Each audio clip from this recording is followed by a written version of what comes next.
ആദരപൂർവ്വം ക്ഷണിക്കുന്നു.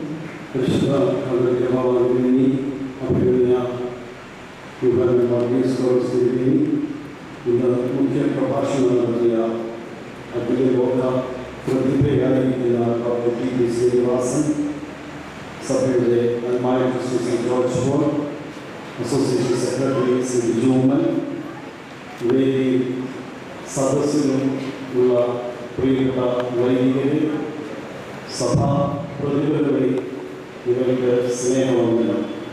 മാതാപിതാക്കളെ, സഹോദരങ്ങളെ, പ്രിയപ്പെട്ട കുഞ്ഞുങ്ങളെ, വളരെ സന്തോഷത്തോടുകൂടിയാണ് നിൽക്കുന്നത്. ഞാനവിടെ ഇന്ന് നോക്കുമ്പോൾ ഞാൻ പഠിപ്പിച്ച വൈദിക സെമിനാറിലെ വിദ്യാർത്ഥികളായ കുറേയധികം വൈദികരുണ്ട്. അവരുടെയൊക്കെ മക്കൾ ഇന്ന് പ്രതിഭകളായിട്ട് വന്നിട്ടുണ്ട്. അവർക്കൊക്കെ ഇന്ന് ഈ പ്രതിഭാസ്ഥാനം നൽകുന്നത് അത്യധികമായ സന്തോഷമുണ്ട്. പരിശുദ്ധ എല്ലാവരെയും എല്ലാവരെയും ഇവിടെ വിളിച്ച് ഈ യോഗം സംഘടിപ്പിച്ചത് പ്രത്യേകമായ സന്തോഷവും വളരെയധികം പ്രതീക്ഷകളോടുകൂടിയാണ് നമ്മുടെ ജീവിതത്തെ കാണുന്നത്. അതേ സമയത്ത് തന്നെ ജീവിതത്തിൽ നിന്നുകൊണ്ട് ചില കാര്യങ്ങളെ പരിശോധിക്കുവാനായിട്ട് സാധിക്കും. ഇപ്പോൾ നല്ല ചൂടുണ്ട്. ആ ചൂടിന് നല്ല കുളിർമ നൽകുന്നത് ഈ വീട്ടിൽ കിടക്കുന്ന കറങ്ങുന്ന ഫാനുകളാണ്. ചിന്തിച്ചിട്ടുണ്ടോ? 15-ാം നൂറ്റാണ്ടിലോ 18-ാം നൂറ്റാണ്ടിലോ ഒന്നും ഈ ഫാനുകൾ ഈ ലോകത്തില്ലായിരുന്നു. അപ്പോൾ അന്നത്തെ മനുഷ്യരെങ്ങനെയാണ് ജീവിച്ചത്? അതിനെ ഞാൻ ഇതിൻ്റെ മുമ്പിൽ നിന്നുകൊണ്ട് സംസാരിക്കുന്നത് എനിക്ക് അതേ ശബ്ദം കിട്ടി വരുന്നില്ല. പക്ഷെ ഇവിടെ നിൽക്കുന്നതുകൊണ്ട് ഈ ഓഡിറ്റോറിയത്തിൻ്റെ പരിസരത്തുള്ള മുഴുവൻ മനുഷ്യന്മാരെ കേൾക്കാനായിട്ട് സാധിക്കുന്നു. ഇത് മനുഷ്യരാശിയുടെ, മനുഷ്യവംശത്തിൻ്റെ വിജയമാണ്. ഓരോ വിജയങ്ങൾക്കും, ഇതുപോലുള്ള ഓരോ കാര്യങ്ങൾക്കും നമ്മൾ സമൂഹത്തോട്, ജീവിക്കുന്ന സമൂഹത്തോട്, മനുഷ്യരാശിയോട്, നമ്മുടെ പൂർവ്വപിതാക്കന്മാരോട് കടപ്പെട്ടിരിക്കുന്നു. അവർ നടത്തിയ നിരന്തരമായ പരീക്ഷണങ്ങളുടെ, നിരന്തരമായ അധ്വാനങ്ങളുടെ, നിരന്തരമായ പഠനങ്ങളുടെ, നിരന്തരമായ ഉറക്കിളപ്പിൻ്റെ പ്രതിഫലനമാണ് ഇന്ന് നമ്മൾ അനുഭവിച്ചുകൊണ്ടിരിക്കുന്ന സുഖവും സന്തോഷവും എല്ലാം. ഒന്നാലോചിച്ച് നല്ല വെയിലുണ്ട്. നമുക്ക് ഇങ്ങനെ ഒരു കെട്ടിടത്തിൽ കൂടി ഇരിക്കാനായിട്ട് സാധിക്കില്ല. ആസ്മിഡോസുണ്ട്, ഇരുമ്പ് റോഡുകളുണ്ട്, ലൈറ്റുണ്ട്, പ്രകാശമുണ്ട്, ഭിത്തിയിൽ കെട്ടിയിരിക്കുന്നുണ്ട്, നല്ല സ്ക്രീൻ ഉറപ്പിച്ചിട്ടുണ്ട്.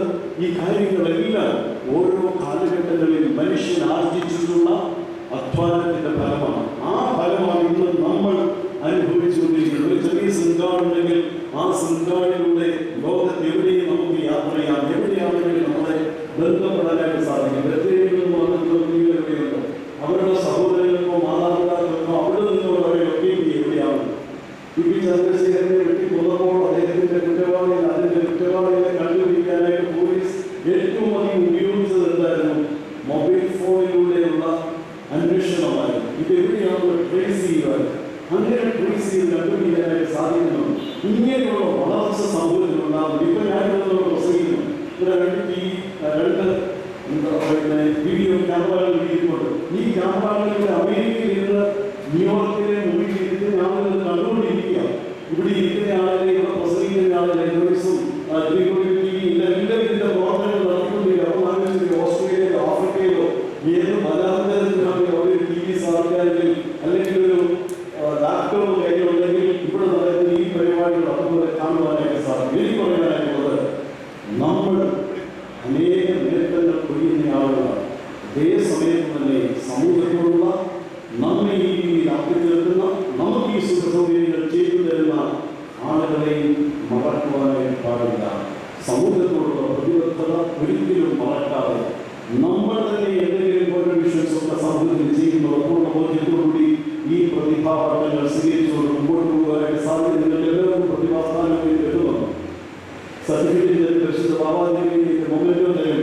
പക്ഷെ ആ മൊമെന്റോ കാര്യങ്ങളുണ്ട്. സഭയുടെ സ്കൂളിലും ജോലി കിട്ടണമെന്നുള്ളത് ഈ മൊമെന്റോ എനിക്ക് പ്രസിഡന്റ് സ്കൂളിൽ ജോലി ചെയ്യുന്നതിന് നടക്കുന്നില്ല. ഇത് ഒരു അംഗീകാരമാണ്. മുന്നോട്ടുള്ള ജനനത്തിന്, മുന്നോട്ടുള്ള നേട്ടങ്ങൾക്ക്, ആ നേട്ടങ്ങൾക്ക് വേണ്ടി നിങ്ങളെ സഹായിക്കട്ടെ എന്ന് പ്രാർത്ഥിക്കുകയും ആശംസിക്കുകയും ചെയ്യുന്നത് ഞാൻ